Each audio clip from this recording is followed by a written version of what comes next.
3, 2, 1. Oke, selamat pagi, selamat siang, dan juga selamat sore semuanya penonton kita di YouTube. Welcome to our podcast, yaitu podcast ngobrol kerjaan. Nah, jadi mungkin teman-teman di sini ada beberapa yang terkendala nih, yang mau kerja nih, khususnya nih fresh graduate, yang udah nyebar CV sana sini, tapi ya begitulah ujung-ujungnya ya, nggak ada panggilannya. Terus di sini kita ngedatengin bintang tamu spesial banget nih, anak Sudirman, yaitu Mas Ibnu. Selaku HR. Di PT mana? PT SYB, Sarana Yukti Bandana. Mungkin Ibnu, Mas Ibnu boleh santai kalem ya. Ya, santai aja ya. Oke. Halo semuanya, salam kenal. Di sini saya Ibnu, atau biasanya gue juga dipanggil Ibnu, Nu juga boleh. Saat ini gue bekerja sebagai HR, tepatnya di PT Sarana Yukti Bandana. Biasa kita sebut SYB gitu kan. Nah, SYB sendiri bekerja dan juga platformnya memang IT, cuman kita fokus di bidang finance, di mana bekerja dengan banyak mitra perbankan. Platform kita banyak sebagai payment aggregator.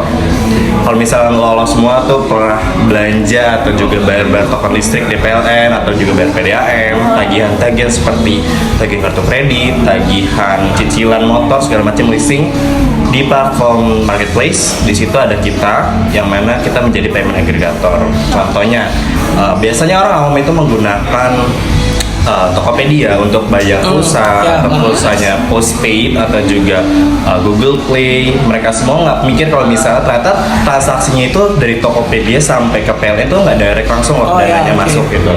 Ada dua orang atau dua pihak yang menengahi antara transaksi tersebut. Ada juga perbankan, ada juga pihak yang menyediai sebagai payment aggregatornya gitu. Jadi uangnya itu nggak langsung dari Tokopedia kita bayar langsung lompat ke PLN, enggak. Di situ ada kita, ada bank dan juga ada payment aggregator. Makanya bisa dibilang kita sebenarnya non-bank institution gitu.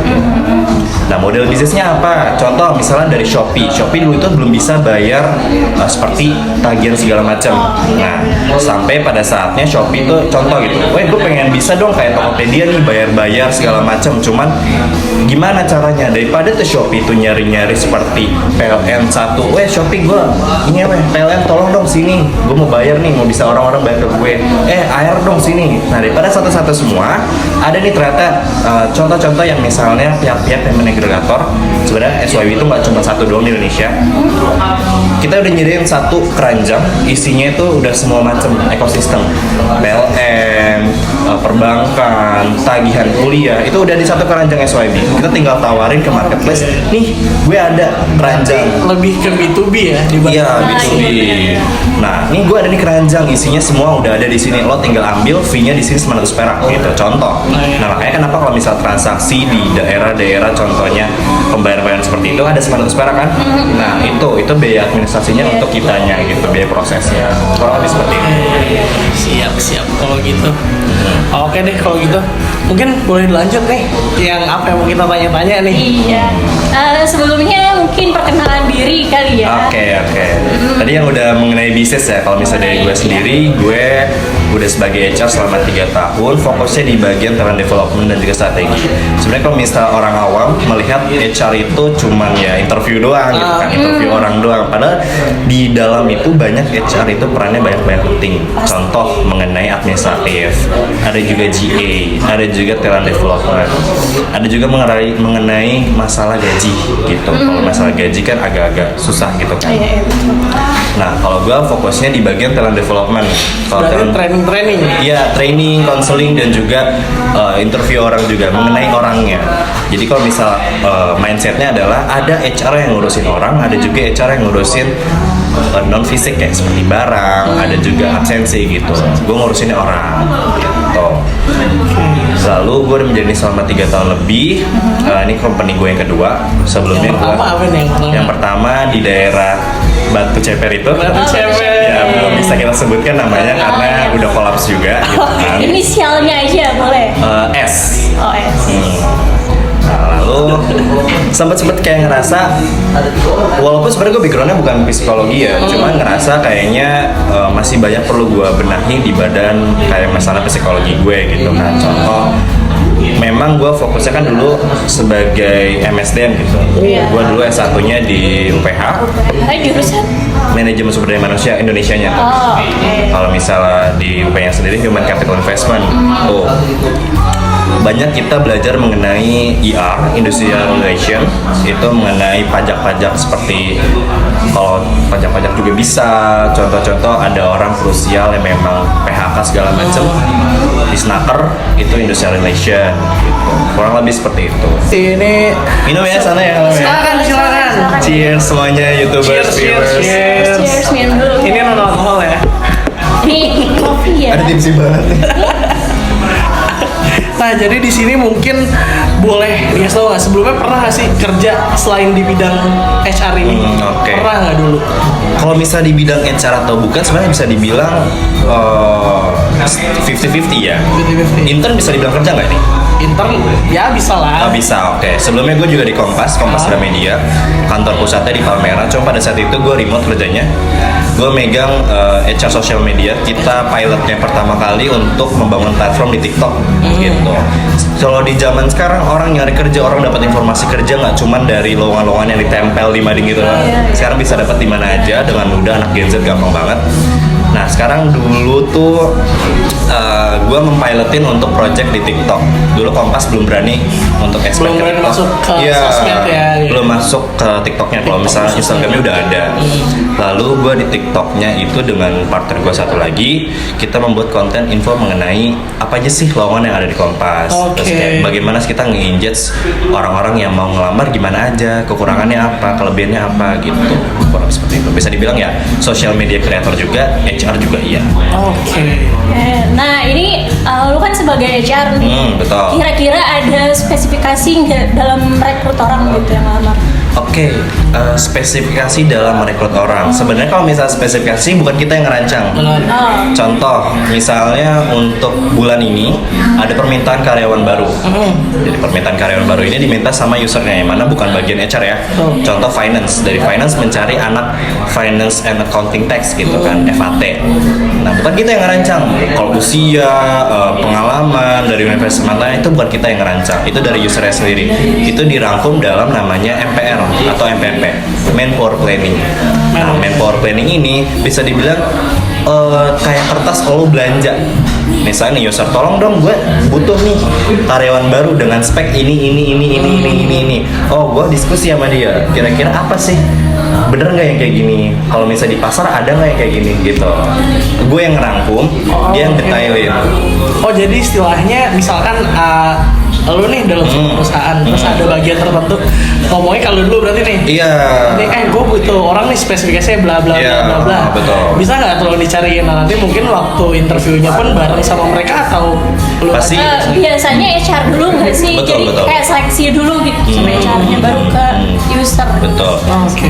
Nah, dari tahap permintaan karyawan baru, kita langsung naikin ke job posting. Contoh Apa platform job posting kita yang kita pakai itu dari Jobstreet. Jobstreet ya, Jobstreet. Ada juga LinkedIn. Kalau LinkedIn juga ada juga job lokal. Kalau job lokal itu beberapa posisi yang memang agaknya lebih gampang kalau kita cari di job lokal gitu kan. Kalau Jobstreet perusahaan yang udah lumayan masif gitu kan. Kurang lebih seperti itu. Nah, spesifikasinya apa aja? Kurang lebih seperti ini. Kalau dari perusahaan gue, ada sedikit concern mengenai batasan mengenai salary gitu. Salary pastinya. Lalu ada juga usia. Kalau untuk entry level staff itu pastinya di bawah 25 tahun. Oke. Kalau senior di bawah 30 tahun. Kalau manajerial itu di bawah 30 tahun. Di bawah 40 tahun. Gitu. Lalu kalau laki-laki dan perempuan kita nggak boleh ngepost itu sekarang informasi mengenai laki-laki, kita minta laki-laki atau Oh, perempuan. jadi misalkan ada ini lowongan kerja nih, misalnya ada poster nih. Iya betul. Nah, di posternya harus pria wanita, nggak Iya. boleh kayak pria doang, wanita doang, Iya. nggak boleh berarti. Jadi nggak boleh. Sebenarnya kita nggak boleh Oh, naruh nggak itu. boleh naruh malah. Udah nggak boleh. Itu diskriminasi namanya. Oke. Agama juga gitu. Oh, oke. Jadi kalau yang ini gitu. bisik-bisik aja ya. Permintaan user nggak boleh ditulis itu, tapi kita akan confirm confirm kembali. Lo butuh apa? Bisik-bisik aja. Oh, gue butuh wanita. Kalau bisa non-mus gitu. Sebenarnya udah ada ininya tuh langsung internal aja lah ya. Bukannya kita saran ya mengenai non-mus atau bukan. Kalau di perusahaan gue kita mau balancing antara non-mus dan juga mus gitu. Karena apa, ini berpengaruh dengan operasional mereka di saat cuti bersama ke hari keagamaan. Contoh di hari besar kemarin lagi bulan puasa atau lagi bulan kampung gitu kan, lagi Idul Fitri, yang pasti akan standby adalah orang-orang yang non-mus. Iya. Nah, saat yang juga Christmas yang muslim yang standby gitu. Makanya bukan gak ada artian gitu kenapa nyarinya non-mus atau muslim. Berarti lumayan gede juga impactnya tuh. Iya, impactnya juga cukup gede gitu kan. Oke, baru tahu ya ternyata.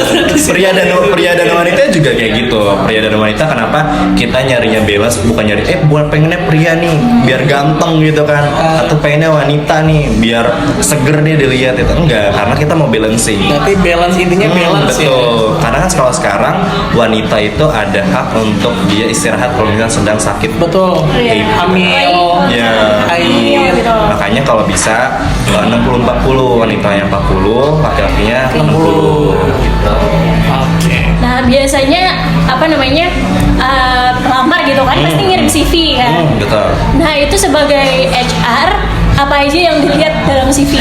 Oke, apa aja yang dilihat dari CV pastinya gue cukup cepat untuk membaca karena nggak perlu lama-lama kita udah bisa lihat pengalaman yang kita cari. Apalagi kalau CV-nya itu yang profesional ya. Yang profesional kan isinya udah pasti bukan isinya warna-warni foto lo begini-begini enggak. Oh berarti lebih ke CV ATS gitu nggak sih? Iya, CV ATS. Nah, puji Tuhan sekarang juga dibantu sekarang kalau misalnya jobs segala macam udah ada ATS, kita tinggal cari apa yang kita butuhkan. Tadi yang sempat disebutkan mengenai manpower planning yang bisa contoh kita nyari finance yang bisa dengan PPH 21, 4 ayat 2, 23. Kita tinggal ketik gitu 4 ayat 2. Oh, ternyata di CV itu sudah ada loh, udah include nanti orang-orang itu isinya kayak gitu semua. Oke. Nah itu contoh ya. Lalu yang dilihat apa? Pastinya namanya jelas nggak? Jangan sampai namanya nggak jelas nih gitu kan. Lalu universitasnya dari mana? Oh jadi universitas itu juga apa ya? Dilihat juga gitu. Bisa dilihat bisa enggak? Tergantung. Karena lo kuliah misal lo kuliah sebagai mahasiswa teknik tapi universitasnya ya misalkan tekniknya nggak yang ya bisa dipertanyakan lo tuh kuliah beneran atau kuliah ngejar doang. Makanya IPK kenapa gede gitu. IPK-nya gede tapi lo bisa bertanggung jawaban nggak kalau misalnya IPK lo gede. Nah, ini juga gue ada pertanyaan random nih. Boleh. Sebenarnya HRD tuh beneran nggak sih suka ngecek-ngecek sosial media calon? Oh iya. Itu beneran nggak sih? Nah, di form kita juga akan memberikan konfirmasi bersedia nggak kalau misal kita background checking. Kalau memang nggak bersedia kita tidak akan. Tapi kadang-kadang kalau kita lagi iseng aja, kita akan cari gitu. Berarti bahaya ya sebenarnya. Bahaya. Kalau misalnya gini, saat kita di dunia kerja dan juga di dunia kita sendiri ya, kita memisahkan antara dunia kerja dan juga dunia kita sendiri. Pastinya, apalagi kalau bisa di bidang gue di bidang IT yang memang perbankan, jangan sampai kita bertemu dan juga menerima kandidat yang agak kontroversi atau berlawanan dengan visi kita gitu kan, atau amit-amit ternyata dia di sosial media keluar-keluar mengenai mitra kita gitu, mitra kita politik kan itu juga sangat bahaya gitu. Nanti jadi senjata bantuan buat kita juga kalau misalnya hiring dia. Nah teman-teman jangan macam-macam bersosial media. Makanya jaga-jaga. Anda bisa aja keluar-keluar tidak diterima kerja karena HRD-nya ngecek. Tapi kalau misalnya Instagram terkadang kan bisa di lock ya. Kalau di lock ya udah nggak apa-apa itu. Biasanya kalau misalnya di Instagram foto-foto ya is okay lah, never mind kita. Karena kita juga, gue juga nggak akan tipikal yang mau berteman dengan orang-orang kantor di sosmed gitu. Lo gue aja kalau di sosmed. Terus apa lagi? Nih misalkan gitu ada fresh graduate nih mau masuk kantor nih. Cheers lo, cheers. Serap ya? Cheers.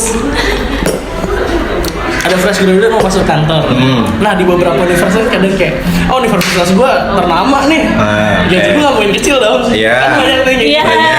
Oh yang kuning-kuning itu ya pernah ya? Apa tuh kuning-kuning? Untuk Yang kita biru ya? Kuning itu loh yang di Depok itu loh. Iya, tahu yang ada.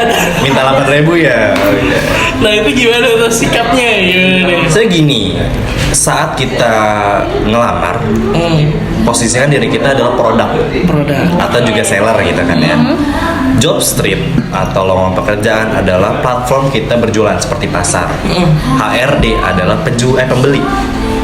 Saat lo berjualan, misal lo ke pasar gini, gue pengen butuh tomat. Nah, tomat di pasaran bisa harganya 2.000, gue nggak tahu harganya berapa ya. Rata-rata Misalnya ya, 2.000. Nah, misalnya tomat 2.000, ada yang jual tomat 8.000 gitu.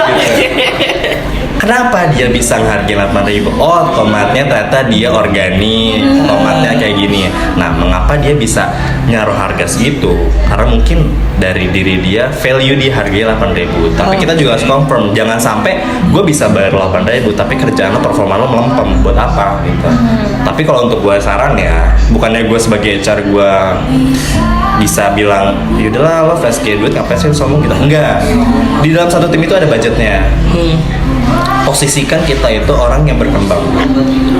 Makanya kenapa di usia 22 sampai 25 jangan kita cari uang. Carilah pengalaman. Kenapa kalau misal kita cari pengalaman, uang pasti akan ngikut gitu kan. Pekerjaan juga pasti kita semakin lama semakin upgrade diri kan gitu ya. Daripada kita uang terima banyak ternyata kita gabut, buat apa gitu kan. Nah, ada budget di saat kita nge-hire orang, kita bisa sebut kan di sini ada UMR ya. Misalnya kita sebut UMR Tangerang itu 45 contoh gitu kan. Saat UMR 45, pasti kan orang ini kan bertahan misalnya 2 tahun. Kalau misalnya kita nih orang perform, kita naik. Nah, kan dari budget kita di tim itu pasti otomatis kita naik. Akan tipis juga tuh budget. Betul. Jangan sampai kita naruh dia 8.000, kita nggak bisa naikin dia, buat apa? Kalau misalkan si rekrutmen nih, dia kan pasti ada nego-nego gaji. Iya. Nah, itu buat masalah nego-nego gajinya tuh gimana tuh biasanya? Nego Entah gaji. ketinggian, entah kerendahan, dan gimana sih responnya HRD ini? Oke. Menarik nih nego gaji. Gue tipikal orang yang akan nanya, bukan yang mempertanyakan. Oke. Jadi akan gue taruh di pertanyaan terakhir gitu kan. Selain itu, misalnya contoh gini. Oke, Mbak Silvi, ada pertanyaan lagi nggak? Oh, nggak ada Mas gitu. Saya kan nanya. Kalau di sini seller kita, gue langsung nembak. Seller kita harganya segini, 6.000 gitu. Mbak Silvi, oke. Budgetnya berapa emang Mbak Silvi gitu? Kalau misalnya Pak, kebutuhannya berapa? Kebutuhannya misalnya 8 juta ya. Ya, 8 juta gitu. Nah, 8 juta ini kita sebutkan ini gross atau take home pay. Gross itu 8 juta yang akan masih dipotong saat diterima di bank, Bersih lah di ya. rekening. Kalau take home pay itu udah bersih. Kalau Mbak Silvi mintanya 8.000, artinya Mbak mintanya take home pay kan. Nah, di perusahaan kita punya kewajiban untuk membayar BPJS sebagai subsidi. BPJS ketenagakerjaan, kesehatan, dan juga tunjangan hari tua kan. Betul. Nah, hitungannya itu ada 3,5% sampai 1% gitu. Artinya kalau Mbak Silvi minta 8.000, di gua mencatat sebagai 8.600.000 contoh. Oke, ya benar-benar. Artinya budget di gua sebenarnya 8.600.000 loh gitu. Iya. Walaupun lo nyebutnya 8.000 gitu. Makanya kan gua bilang, oh kalau misal 8.000 kita belum bisa nih Mbak. Mungkin kalau misal 7.400.000 gimana? Buat Tapi, potong. tapi kita bisa memberikan apa? Misalnya transport atau juga uang makan, tunjangan. Artinya itu sebenarnya dari 600.000 yang kita nego, kita bisa kasih benefit lain yang memang lebih value-nya daripada itu sendiri. Oke, benar. Dan itu masuknya pun di gajinya juga. Nah, iya, jadinya bersih loh. Gue bisa terima gaji lebih bersih dibandingkan gue minta 8.000 tapi masih dipotong. Betul. Nah, misal nih, gue penasaran sih. Betul Jadi, kira-kira. jadi misal ada 2 pelamar gitu kan. Nah, salah satu dari mereka ini ngelamar pekerjaan emang bener-bener pengen kerja gitu. Kayak ngelamar pekerjaan tuh dari lowongan gitu. Terus ada satu orang yang ngelamar pekerjaan itu tuh titipan orang dalam. Kekuatan orang dalam ya. Cuman sih titipan orang dalam ini belum punya skill gitu. Nah, lu kira-kira pernah nggak kayak ada di posisi itu gitu? Jujur Terus, pernah iya. di posisi kayak gitu. Boleh lanjut silakan. Oke, pernah ya. Jadi lu bakal kayak gimana ya? Oke. Mungkin ini cerita aja ya. Jadi Iya, gini. boleh. Dulu gue pernah posisi hiring customer service. Itu udah di interview, user udah oke, negosiasi gaji udah oke, proses kontrak kita udah oke, sampai keluar hari pertama kerja dia kapan gitu kan. Artinya tinggal menunggu dia kerja ke kita kan. Iya, iya. Ucuk. Gak datang. Bukan. Ucuk adalah kita sebut si Z. Ya. Tolong dong diproses. Ini anaknya si ini gitu. Oke. Karena memang kita yaudah kita formal aja dan kita lihat CV-nya ternyata nggak cocok dari yang kita cari, tetap kita proses, kita interview dia, kurang kita bilang ini nggak cocok dengan kita yang kita cari gitu, tinggal cancel aja. Nah, kenapa banyak yang kayak gitu? Sebenarnya kalau di perusahaan gue sendiri itu ada jalur namanya rekomendasi. Rekomendasi beda ya sama titipan. Rekomendasi adalah lo melewati skip dari job street atau segala macam, lo tinggal direct ke gue baca CV-nya, kalau kurang oke, gue gak akan terima, ini kurang gitu kan. Tapi kalau misalnya masih nyerempet akan gue interview, tapi saat interview kurang gue akan tolak juga. Oke. Tangan pertama memang HR, tapi yang akan menentukan adalah user. Oh, tanpa HR, nanti yang nentuin user tuh masuk atau enggaknya. Iya. Berarti bukan permasalahan di HR-nya dong. Bukan. Jadi buat apa? Misal gue butuh customer service nih. Nah, customer service itu kan biasanya kalau nggak Ilkom lah atau agak general kan. Nah, tapi kocok ada dulu. Misalnya barista contoh. Kan nggak nyambung gitu kan. Nggak nyambung, nggak kita cari Lo kan. kalau center kok masuk bekas F&B. Iya, F&B gitu masuk. kan. Otomatis karena kita rasanya nggak enak, kita coba proses dulu gitu kan. Oh, ternyata nggak cocok gitu kan. Karena di customer service juga kita butuh office clerk gitu, bisa Excel, bisa Word segala macam. Sedangkan barista ini kan lebih ke operasional yang hardware yang memang di tempat di tangannya kerja gitu kan. Bukan sifatnya administratif. Nah, langsung aja kita jelaskan kalau misalnya kita sekarang lagi butuh orang yang bisa office. Mungkin lain kali kita kalau misalnya ada pengembangan bisnis kita bisa hiring orang lagi. Oke, berarti nggak serta merta ya? Yang serta merta. Oke. Terus di sini gimana sih? HRD kan hitungannya dia internal ya. Ya. Gimana tuh cara ngejaga hubungan baik antara perusahaan atau mungkin user-user dengan karyawan-karyawannya? Oke, menjaga hubungan baik itu bagian dari kerjaan gue juga ya, memberi kebahagiaan. Cie, bahagia. Duit. Enggak boleh itu nggak boleh. Itu pasti namanya kita punya program namanya employee engagement, itu bagian dari bidang kerja kita juga, employee engagement. Bagaimana kita bisa bikin karyawan kita terikat atau dinotis dengan perusahaan gitu. Kalau misalnya program gue yang hari ini masih jalan, itu namanya SY Boost Your Time, SY Boost Your Happiness juga ada. Boost Your Happiness. Jadi kita di saat orang-orang ngantuk di tengah minggu, di hari Rabu gitu kan, di jam 2, wah ngantuk banget tuh kan, kita beliin snack untuk kantor, brok yang banyak minuman dan makanan.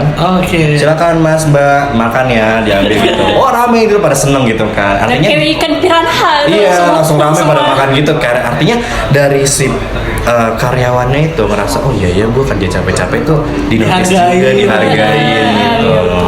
Ada penghargaan kayak oh gue ternyata masih dinilai loh, masih ada keberadaan gue di sini gitu kan. Ada juga namanya outing.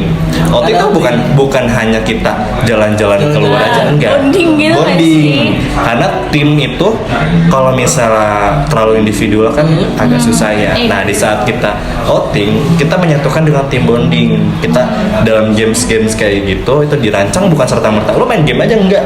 Dikasih timnya. Dikasih timnya. Biar lo juga dari divisi antar divisi yang nggak pernah ngobrol, di outing punya platform dia ngobrol ketemu antara basa-basi, akhirnya kelamaan ntar setelah pulang jadi oh iya kemarin Oh jadi yang Iya, iya, stranger kan sebelumnya strangernya langsung kayak oh ini temen gue apa ini pacar gue sekarang Nah, gue bisa gini. aja kan. Who knows, nobody Iya. knows. Terus selanjutnya nih kalau semisal terjadi konflik entah itu iri-irian atau mungkin kan biasanya kalau di karyawan gue kan juga karyawan Ya, gue boleh. ngerasa kayak gue dianaktirikan nih sama atasan gue. Boleh. Gitu. Jadi kayak konflik antara atasan dan si karyawan bawahannya. Itu gimana tuh biasanya peran HR tuh gimana? Nah, untungnya di kantor gue itu kita punya program namanya counseling one by one, satu karyawan dengan satu HR. Itu reguler 6 bulan sekali. Nah, selama 6 bulan sekali kita dengerin curhatan dia, dan nggak cuman curhatan dia coba, nggak. Itu ada pertanyaan khusus, pertanyaan total ada 16 pertanyaan yang mana bisa mempertanyakan mengenai atasan directnya, atasan tidak direct. Atasan tidak direct itu kayak atasannya si atasan gitu kan. Ada juga benefit, ada juga dari task dia, assignment dia, kayak kemampuan dia sejauh ini gimana gitu. Nah, itu platform dia untuk dia bisa bercerita, karena selama ini kan dia nggak akan ngobrol sama HR. Kita kasih platform, oh ya cerita gitu. Nah, itu platformnya itu gimana tuh? Orang sukarela datang atau emang itu wajib lu harus semuanya Wajib datang dong. Wajib datang ya? Artinya lo punya waktu, oh iya, dalam 6 bulan ini gue akan cerita nih, gue akan cerita nih waktu nih dengan HR gitu. Nah, kalau misal sudah ada terjadi konflik kan kita pastinya akan report dulu ke manajemen. User akan kita panggil dulu atas dasar bawahan lo, misalnya bawahan lo cerita gini, emang real case-nya kayak gimana sih gitu. Oh kayak gini, dia kayak gini gitu kan. Oh oke. Nggak cuma satu sama 2 orang, kan ada karyawan lain juga kan. Iya betul. Konseling juga pasti dia akan bercerita mengenai timnya, apa sih yang terjadi gitu.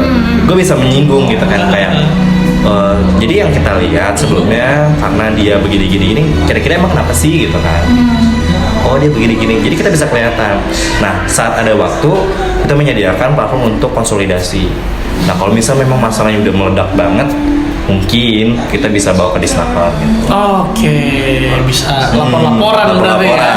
Gitu kan. Ada laporan ya. Jadi kita bisa bantu. Nah, itu bagiannya ke IR juga, Industrial Relation. Berarti HR-nya juga bantu sampai ke Disnaker atau Iya, Kemenaker. kalau misalnya dia nggak puas mengenai contoh gaji gue ini kayak gini, BPJS gue gini, atau kayak cuti gue gini, oh dia nggak terima gitu kan, ya udah silakan ke Disnaker. Kalau misalnya memang dari kitanya merasa dia belum cukup menyelesaikan masalah dengan internal kita, bisa ke Disnaker gitu. Apalagi kalau misalnya badannya sudah berbadan PT ya, itu wajib gitu. Gak sedikit loh dari perusahaan-perusahaan yang kemarin pas lagi tunjangan hari raya kan ada hitungannya dari 12 bulan kerja itu bisa proret dia udah kerja berapa lama. Kalau baru let's say setengah bulan cuma dapat setengah doang. Iya, bukan setengahnya malah kurang banget malah gitu kan. Cuman kayak 5% dari gaji dia gitu kalau misalnya baru setengah bulan. Nah, dia pernah ada yang cuman dapat 200.000 semua rata sampai manajer.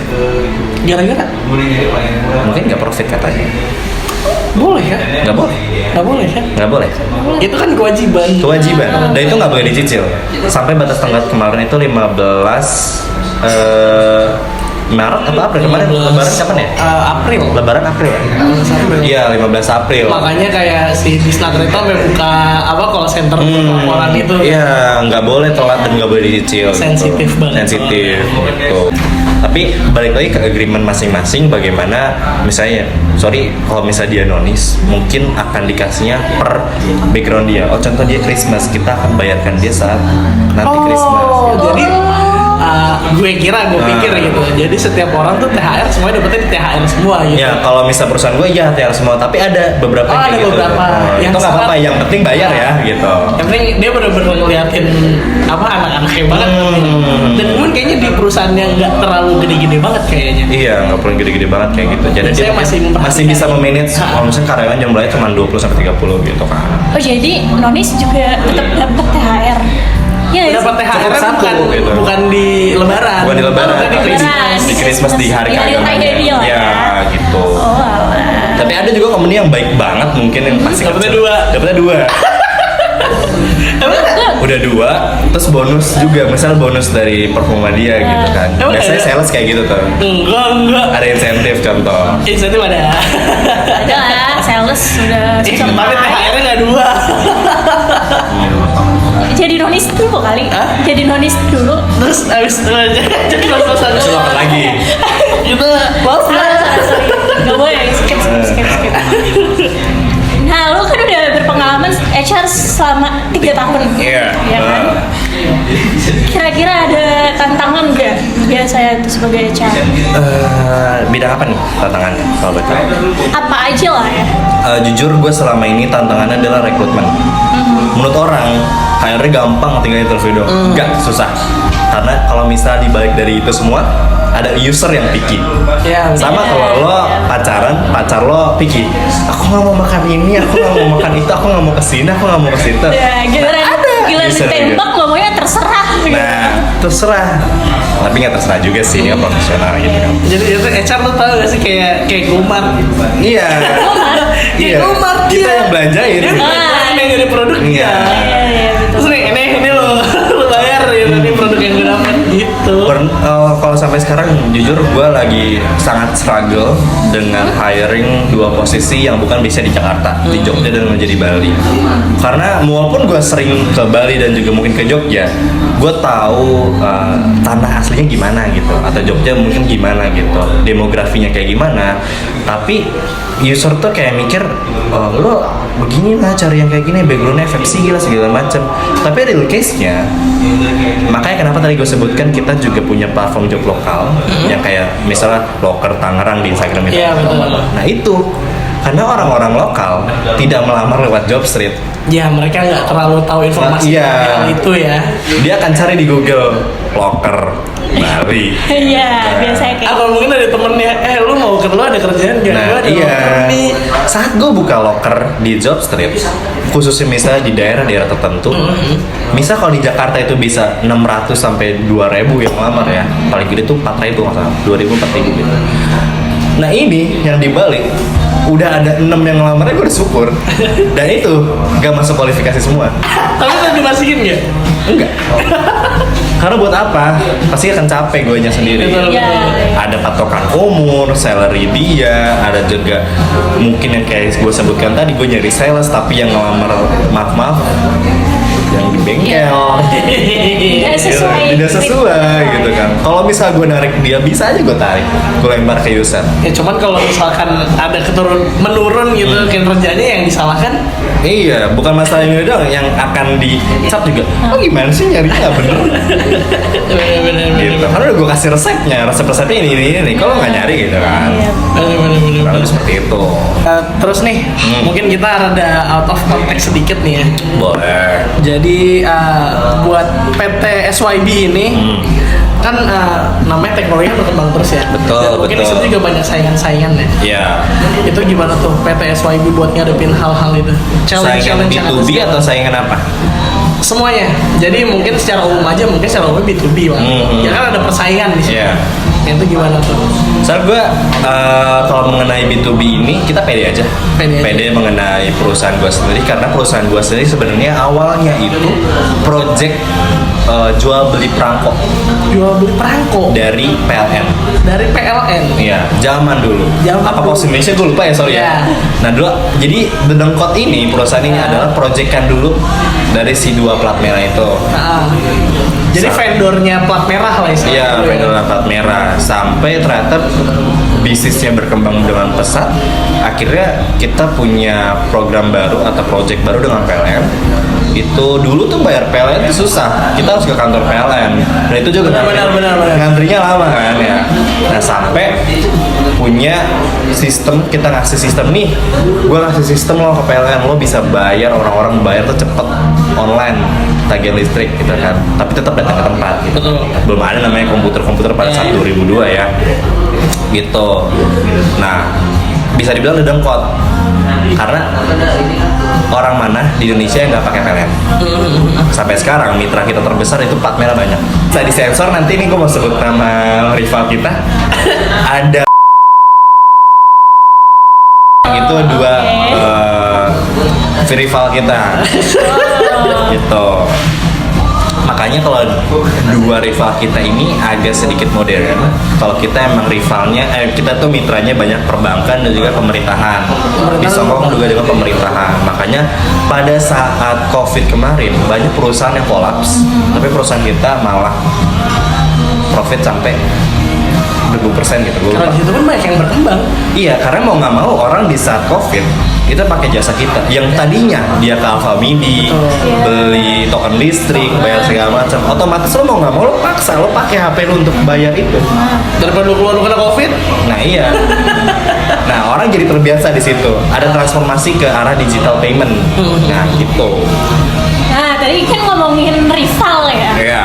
Nah, itu kira-kira lu sebagai HR nih, PT SYB itu gimana caranya mempertahankan apa ya? Mempertahankan istilahnya, mempertahankan bisnis. Bisnis. iya. Strateginya gimana nih mempertahankan biar gue tuh nggak Iya. biar gue lebih keren daripada Pastinya gini, karena bidang bisnis gue banyak nggak yang tadi gue sebutkan tuh bukan cuma itu doang, malah banyak. Kita ada yang mengarah ke B2C juga. Mungkin lo pernah lihat di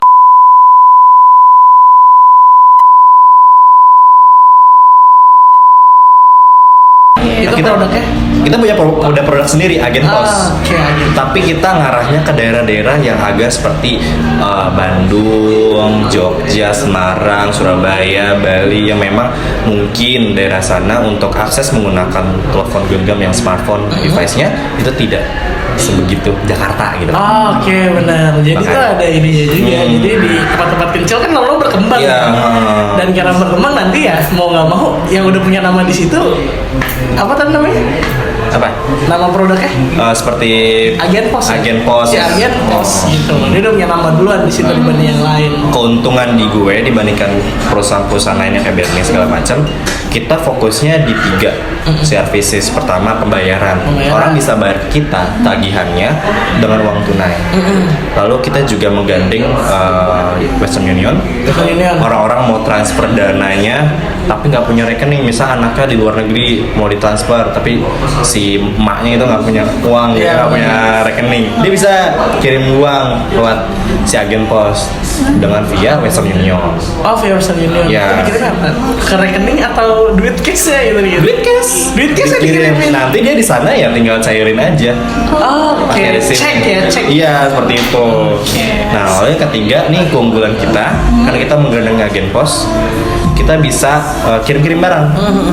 Nah, yang mana mungkin nih agak sedikit plus. Jadi kayak kalau agen-agen lain, BRI ini kan cuman ya transfer sama bayar.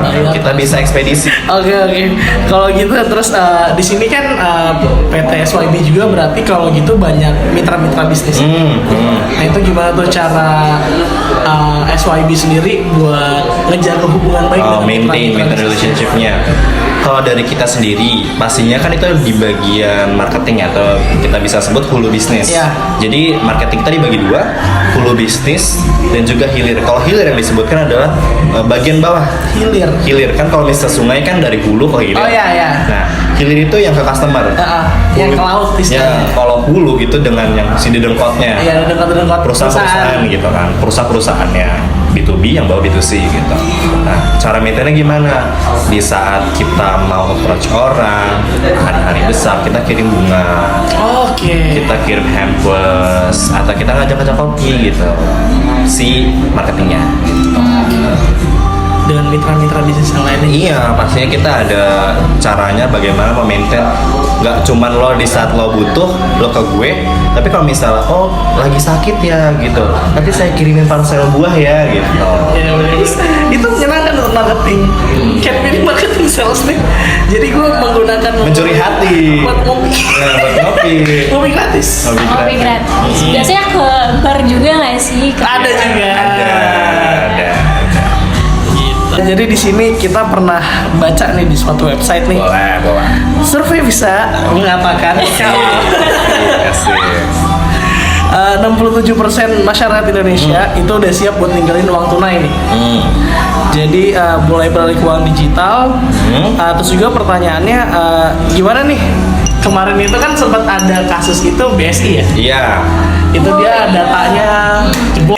Kita ada di satu perusahaan itu namanya perbankan otomatis kan membutuhkan datanya. Dan itu juga kemarin itu ada salah satu kasus ada yang datanya jebol. Nah di sini SYB ini otomatis kan megang banyak data nih. Iya. Istilahnya.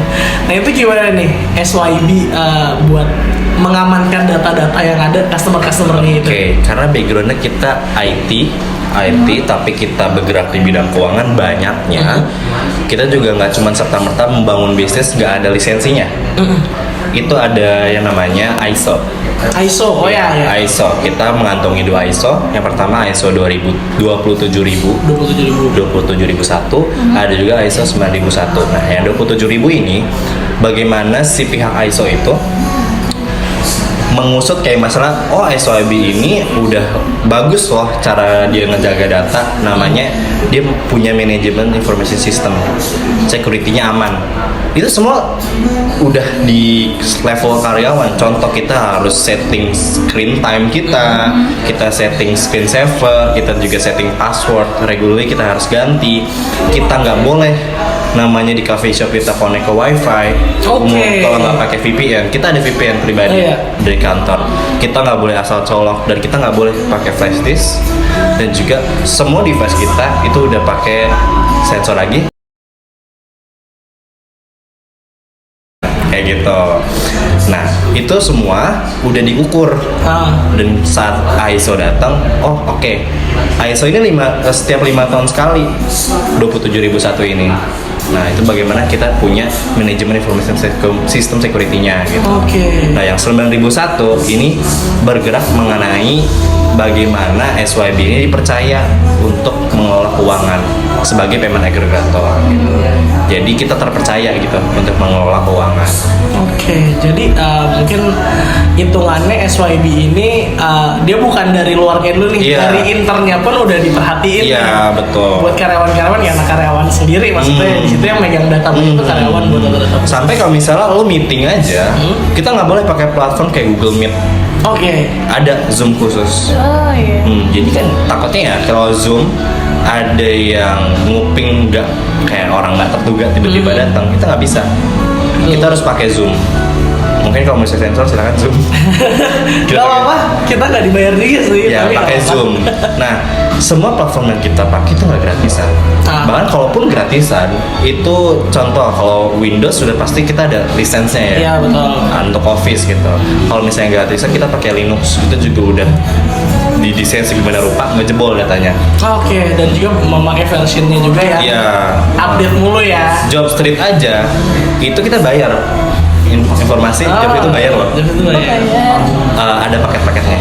Dan kita 42 juta sebulan. Setahun 42 juta. Job Street. Iya. Baru tahu ya? Sama. 22 juta setahun. Dan isinya apa? Isinya adalah saldo kita ngepost 25 juta sama kita talent search. Talent search itu kayak, jadi kalau misalnya ngerekrut orang, kita tuh nggak cuman nerima orang yang datang kita, tapi kita bisa cari di pasar. Dengan cari dari universitas apa. Ntar kita tawarin, sorry Mbak Silvi, salam kenal, saya pun dari SYB, kita lagi buka lowongan nih untuk posisi ini. Kira-kira Mbak Silvi tertarik nggak? Gitu. Jadi istilahnya nggak cuma yang nyari doang nih. Iya, kita bisa nyari juga. Ya, gitu. Seperti itu. Jadi mirip kayak LinkedIn ya. Iya, kayak LinkedIn ya. Cuman biasanya kita ngeliatnya kayak kalau job street kan kayak cuma email, kirim CV, dan ternyata bisa dihubungin. Bisa dihubungin juga. Gitu. Gimana? Ada tertarik menjadi HR? Sedikit tertarik. Lalu jadi sales aja. Jadi sales aja. Mulut lu kan manis. Nggak gitu dong. Kalau mulut manis berarti harus ada. Coba kita ntar masuk ke. Tapi kayaknya dari kalian berdua kan Mas Mbaknya tuh agak jauh ya ilkom ya. Apa tuh? Agak dapat psikolog doang. Kan psikolog doang. Jadi kalau HR itu dibagi 3. Paling pertama itu psikologi untuk ngurusin rekrutmen, ada juga konseling, ada juga MSDM, ada juga mengenai hukum. Kita bukan ke HR, kita ke PR. Ke PR kita. Bisa ke marketing elektronik ya. Semuanya makanya bisa. Marketing bisa, sales bisa, HRD tahu deh. Oke, mungkin jadi mungkin sekian dari Ngojar hari ini. Sebelumnya kita mohon maaf apabila ada kata-kata yang salah dan atau mungkin banyak yang menyinggung. Minta maaf. Kata-kata yang salah ada yang ngomong kita. Jadi begitu. Jadi kalau misalkan ada pertanyaan-pertanyaan silahkan ditaruh di komentar di bawah. Jadi mungkin sekian dari kita. Terima kasih.